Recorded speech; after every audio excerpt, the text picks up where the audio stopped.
Aujourd'hui, on parle d'une révolution majeure dans l'immigration canadienne, avec un retour en force du programme des candidats des provinces, le PCP, connu aussi sous le nom provincial Nomin Progra ou PNP en anglais.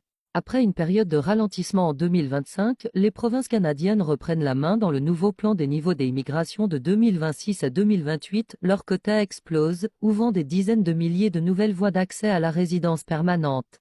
Le PCP a une volée économique clé qui permet à chaque province et territoire d'inviter des travailleurs étrangers qualifiés en fonction de ses besoins spécifiques en main-d'œuvre. Plutôt que de suivre uniquement un système fédéral comme entrée express, les provinces peuvent définir leurs propres critères, ce qui offre plus de flexibilité pour attirer les talents dont elles ont vraiment besoin, que ce soit en santé, en technologie, en métiers spécialisés ou autres secteurs en demande. Voici la nouvelle grande nouvelle, les quotas du PCP pour 2026 ont été augmentés de façon spectaculaire.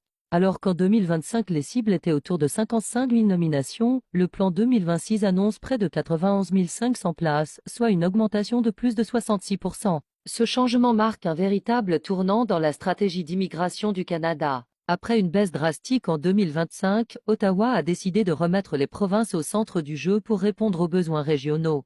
Chaque province reçoit une part de ses quotas, souvent avec des hausses à deux chiffres. Ontario, déjà la plus grande province pour le PCP, voit son quota passer autour de 17 800 places en 2026, contre environ 10 750 en 2025. Alberta et Colombie-Britannique multiplient aussi leurs allocations, reflétant la demande dans les secteurs de la technologie, des soins de santé et des métiers spécialisés. Les provinces atlantiques, Nouveau-Brunswick, Nouvelle-Écosse, Île-du-Prince-Édouard, Terre-Neuve-Labrador affichent des croissances importantes également. Chaque province peut ainsi créer ou adapter des streams spécialisés, par exemple pour les travailleurs en santé, les diplômés récents ou des occupations spécifiques à une région donnée.